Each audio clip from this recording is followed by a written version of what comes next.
O tema da nossa aula de hoje é Cidades e Impérios da Mesopotâmia. Então, pessoal, nesse capítulo serão tratados alguns dos conflitos entre os povos mesopotâmicos.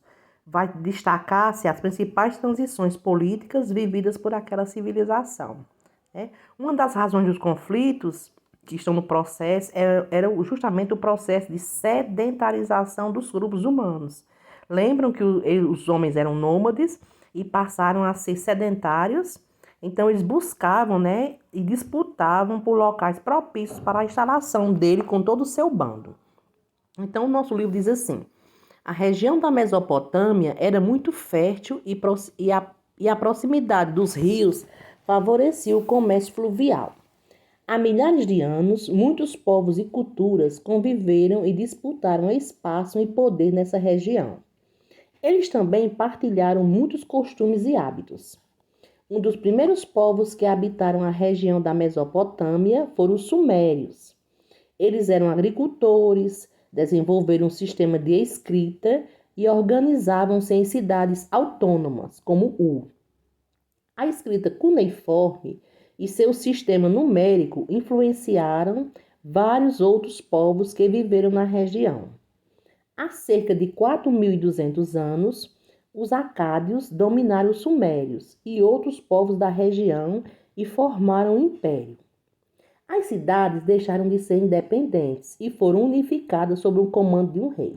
Então, vocês estão vendo aí a fotografia que era um comunicado real em escrita cuneiforme.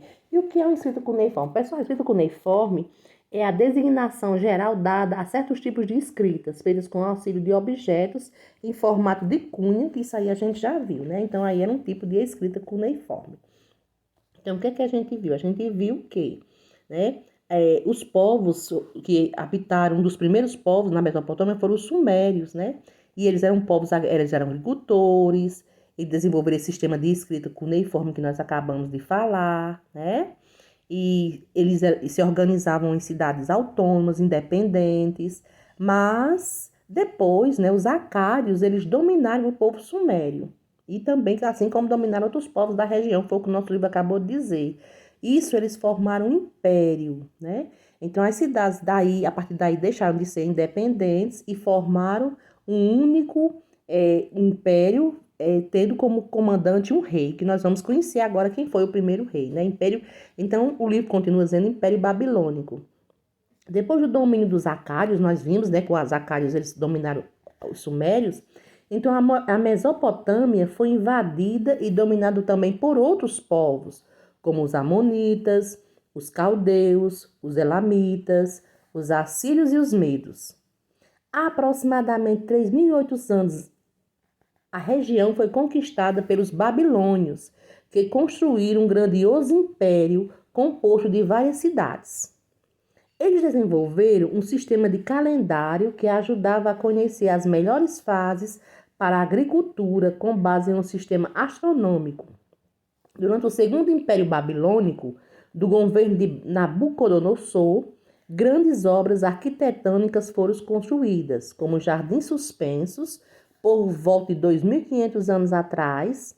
Os persas, que tinham grandes redes comerciais e contato com diversos povos, dominaram também a região. Então, vejam aí, né, a sequência de povos que dominaram, né, a Mesopotâmia. Aqui dando continuidade, vamos ver a atividade da página 59.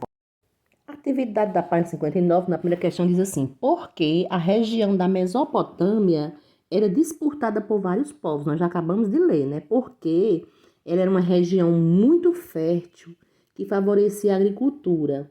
Então, a proximidade com os rios também favorecia o comércio fluvial, não é isso? Na segunda questão, diz assim: quais foram as principais transformações políticas que ocorreram na região da Mesopotâmia, com o domínio dos acádios? Então, o que a gente entendeu? A gente entendeu que as cidades, elas deixaram de ter uma administração política independente e foram unificadas sob o domínio de um único governante. Lembram disso? Formando um império. Não foi isso que a gente leu aí na atividade, no capítulo anterior? Então, na terceira questão diz assim: leia as afirmativas abaixo e procure as respostas no caça-palavra. Circule-as com lápis colorido. Então, a primeira diz assim, um dos primeiros povos na Mesopotâmia. Quem foi, pessoal? Um dos primeiros povos da Mesopotâmia, que a gente acabou de ler. Quem foi que habitou a Mesopotâmia? Foram os sumérios. Muito bem, então vocês vão procurar a palavra sumérios aí. Antiga cidade suméria. Como era o nome? A gente viu lá também, tem um texto aí. Né? Na letra C, povo que dominou os sumérios. A gente leu. Quem foi o povo que dominou os sumérios? Foram os acádios. Muito bem. E na letra D diz assim, escrita sumérica que influenciou outros povos. Nós acabamos de ver ali, e a professora falou que foi a escrita cuneiforme. Na página 60 do nosso livro, nós vamos falar um pouquinho sobre intercâmbios culturais. Então, a delimitação territorial e a distância entre as vilas e cidades fizeram com que cada povo desenvolvesse modos diferentes de produzir, de administrar a vida pública ou mesmo de se expressar. Mesmo estando próximos, os povos da Mesopotâmia e do Egito, por exemplo, não falavam a mesma língua e não possuíam o mesmo sistema de escrita ou de crenças religiosas. Entre os povos da Mesopotâmia, havia também sistemas linguísticos diferentes. Porém, muitas das línguas faladas tinham uma matriz comum que se transformou ao longo do tempo de acordo com as particularidades da região. Uma cultura em comum. Na Mesopotâmia, existiram dois grandes grupos linguísticos, ou seja, grupo de línguas ligadas a uma língua em comum, que foram o sumério e os acádios. O acádio foi adotado pelos assírios e babilônios, mas sofreu transformações. Os conjuntos de variações linguísticas ligadas a uma comunidade específica são chamados de dialetos, pois expressam as características da região. Com o passar do tempo, muitos dialetos se transformaram em outras línguas. O hebraico, por exemplo, e o aramaico e o árabe são línguas derivadas do acádio e são conhecidas como línguas semitas. Assim, os povos semitas são aqueles que têm em comum a mesma raiz linguística que vem da região mesopotâmica. Mas, mesmo com as transformações, há algumas permanências na língua, como palavras com o mesmo sentido. Então, você sabia que Persépolis foi uma das principais cidades do Império Persa? Seus registros mais antigos são de 2.500 anos atrás. Hoje, ela é considerada patrimônio mundial da humanidade. Ali ocorriam cerimônias e festividades que envolviam povos vindos de diversos lugares. Na entrada da cidade foi construído um portal para receber súditos e emissários. O portal tinha inscrições em 3 línguas, entre elas a escrita cuneiforme dos sumérios.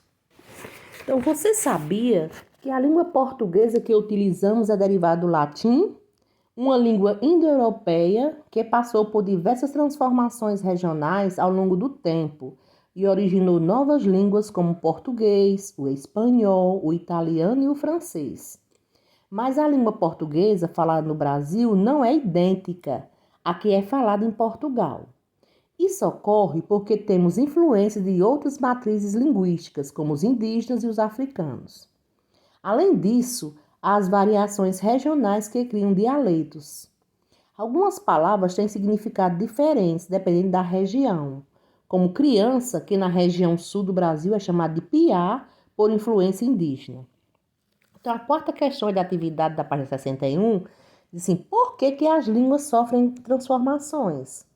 Vocês lembram que eu li que cada região possuía características próprias, né, que promoveram mudanças na forma de falar, com sotaques e dialetos próprios. Essas pequenas mudanças geram formas próprias de falar, das quais podem derivar novas línguas. E na quinta questão diz assim, quais são os povos semitas? Por que eles são chamados dessa maneira? Então, quem são os povos semitas, vocês lembram? Os acádios, os assírios, os hebreus e os árabes são chamados, né, de povos semitas. Por quê? Porque eles utilizam línguas que provêm de uma língua ancestral comum. Né? Eles falam um único dialeto, né? Que tem, a fala deles tem origem lá na região da Mesopotâmia. E a sexta questão, ele pede que você pesquise sobre outros povos que têm línguas de origem semita na atualidade. Que tal você fazer essa pesquisazinha e colocar aí e partilhar conosco? Então, essa é a nossa atividade de hoje. Façam e poste no grupo para a gente ver aí a sua pesquisa. Eu estou muito curiosa para saber quem são esses outros povos. Vamos pesquisar? Vamos falar com a professora?